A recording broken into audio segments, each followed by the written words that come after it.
Chris Dinkins, State Representative of Missouri's 144th District, joins me. Chris, thanks for coming on this morning. There's an awful lot of ground to cover here. Events are changing almost daily on this outbreak of the coronavirus.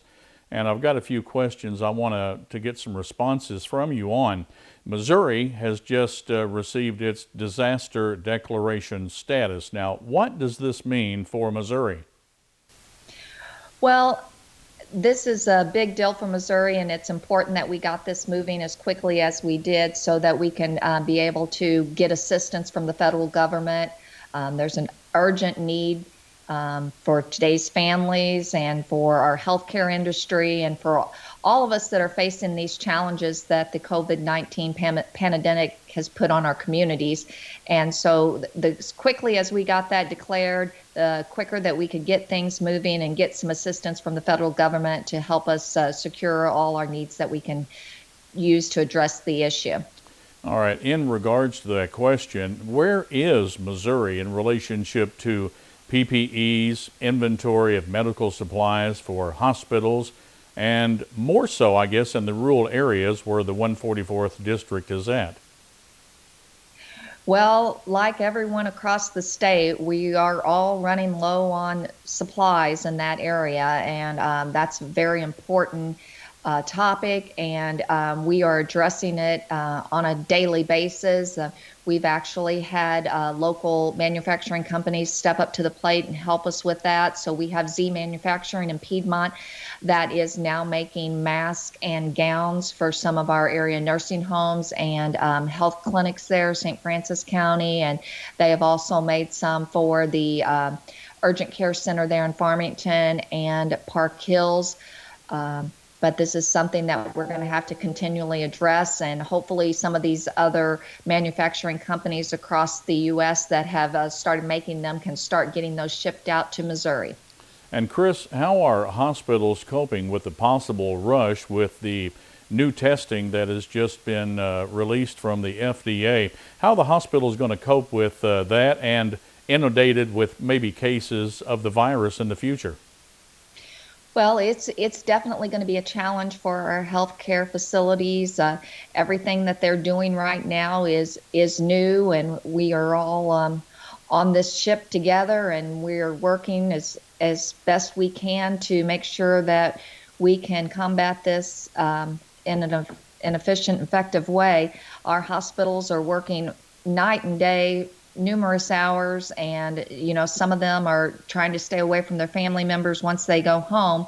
And hopefully we get all this new testing in, and we'll be able to test more individuals. We'll be able to get a better control of the virus itself. So right now, with it not being able to test very many people, people don't realize they have it, and they're continuing to spread it. In recent weeks, Chris, Governor Parsons has came under fire for supposedly not doing enough to help in this pandemic. How do you respond in light of that accusation? Well, it's a very tough situation to be in, sitting in his seat, same as in President Trump's seat. I wouldn't want to sit in either one of those and have the decisions that they have to make on a daily basis. We're all sailing in uncharted waters right now, and everyone has their own opinion on how things should be done. And, we have to trust that they are using the best advisors that they have access to, that to help them make these decisions, that we can keep the public safe and that we can continue to keep our economy up and moving. And with the economic relief bill that was signed into law by President Trump, and where individual states are getting a huge chunk of money to fund extended unemployment, how does Missouri fare in relationship to getting the money into Missouri employees' hands who desperately need it, and furthermore into small businesses? Well, that's a very important question, and we are working diligently with Department of Revenue and unemployment offices in our local communities to make sure that these funds get distributed out. There's been extensions on the unemployment benefits that's going to be very helpful to those that are currently unemployed.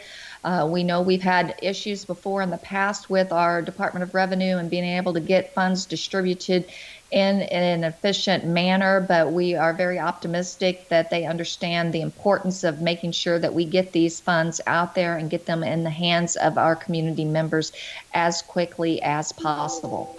Some people say that some states have antiquated software that can't cope with as much money as coming in and then quickly get it dispersed to Missourians. Do you see that as a challenge? I think that is going to be a challenge for us, and I'm going to remain optimistic that we will live up to that challenge and that we will do everything we can to make sure it gets out there.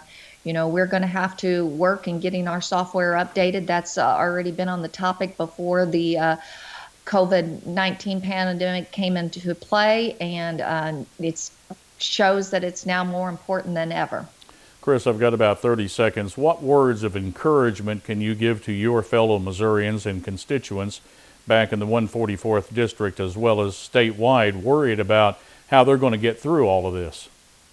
Well, we all need to stay positive and encourage one another. It gets kind of depressing having to stay inside in between four walls all the time.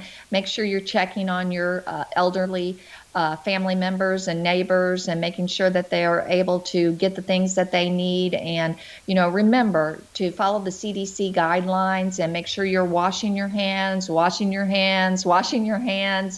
and not touching your face and doing all of those things that they said that we can do to help prevent the spread of this virus. And, again, if I can help you in any way, please feel free to contact me. I've had several people contact me regarding certain issues, and we are addressing those as best we can at this time. Chris Dinkins, thank you for being with us from the 144th District here in the state of Missouri. Thank you, Fred.